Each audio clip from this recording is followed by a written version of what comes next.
What's up, guys? This Punk Guy here. Thanks for joining me on my review channel. We got a great review for you today. We're doing legendary Fat Records punk band Good Riddance. So let's get right into it. Here's the 9th full-length album by Good Riddance.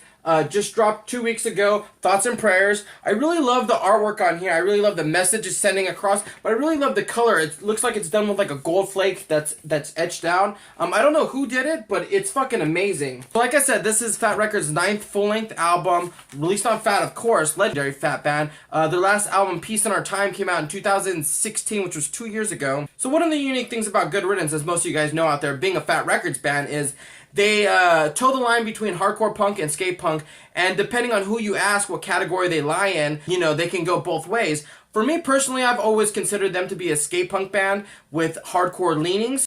But this album, and definitely Peace in Our Time, they definitely kicked it up a notch and have leaned heavily more into the hardcore sound. So Bill Stevens of Descendants fame produced this album, so you know it's going to have a great quality sound. Whether you like the bands he chooses to produce or not to produce, and they always sound really great. And this album is no exception. It's a wall of sound the first half of the track. It's ferocious and relentless. So the first thing that stood out to me sonically is Chuck's bass playing. A really strong bass player. He knows when to play the licks, when to play it straight. I love the chunky, thick sounds he gets out of his bass. The tone of the album really comes full circle, I think, with his bass playing, and he is definitely a priority in this band. And Russ Rackin, wow, what a really great wordsmith in this album. Really great vocabulary. Up there with the great Greg Graffin, I would say. There's a lot of focus and a lot of fortitude in his writing. With that being said, I wouldn't say this album is perfect. It definitely has a lot of flaws for me anyway. I think this album sounds like two different albums. The first half of the album is a straight hardcore album, and the second half gets more into the skate aesthetics. I feel like the songs don't really separate themselves. They kind of just bounce from one into another. You don't know where one starts and where one ends, and it kind of just sounds like one full song for the first half of the album. And like I said previously, Good Riddance is really good at teetering between that hardcore and that skate sound, and that gives them that unique Good Riddance sound. And I'm not saying that skate punk sound isn't in here. It is, but few and far between. I'm kind of missing it. So let's get right into the tracks. Let's talk about Rapture, which is the second song on this album, which is, you know, part of that wall of hardcore sound that comes off in the first half. This happens to be my favorite hardcore track of these. So going back to Chuck's bass playing, this is what I'm talking about. I really love his chunky bass line that he has in it. I know it's a trope that Good Riddance does in almost all their albums, that do.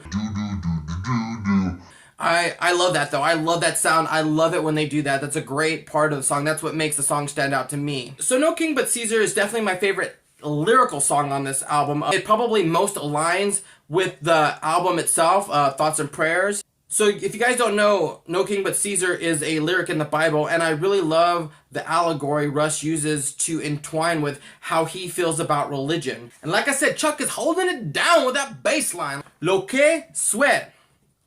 I'm probably pronouncing that wrong anyway, but I gotta give it to Russ. I gotta give him props for this, definitely. The fact that he sung in Spanish is amazing, and I gotta say, his Spanish is pretty good. It's not bad at all. It's, you know, it's better than mine, that's for sure. So it means what's happening or what's happened.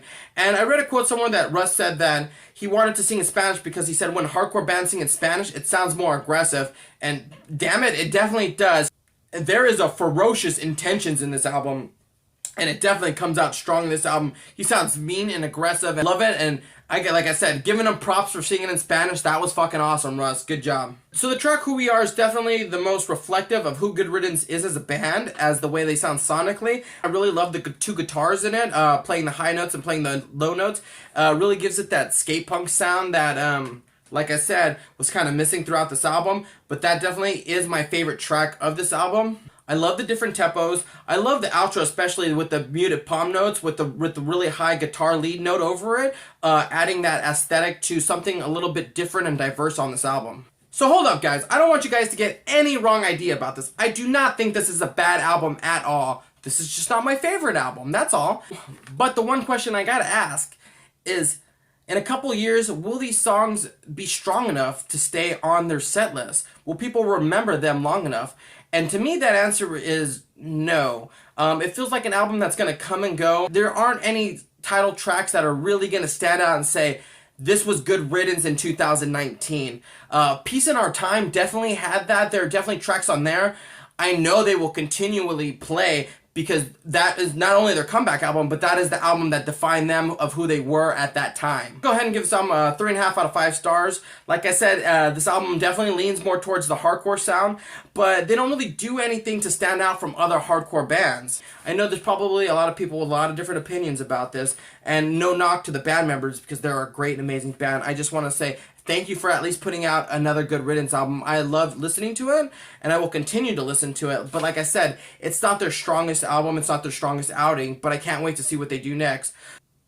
So thanks for watching this review, guys. I know this is probably going to be controversial, but let me know what you guys thought. Did you guys like this album? Did you dislike this album? Do you agree with me? Do you don't? I have a feeling I'm going to have a lot of comments about this. So let me know what you guys thought. So don't forget to like and subscribe if you want to hear more of my thoughts. I got some great reviews coming up, so get ready. In fact, I even got more hardcore coming up. So until next time, guys, this punk guy here, I say, I'll see you at a show!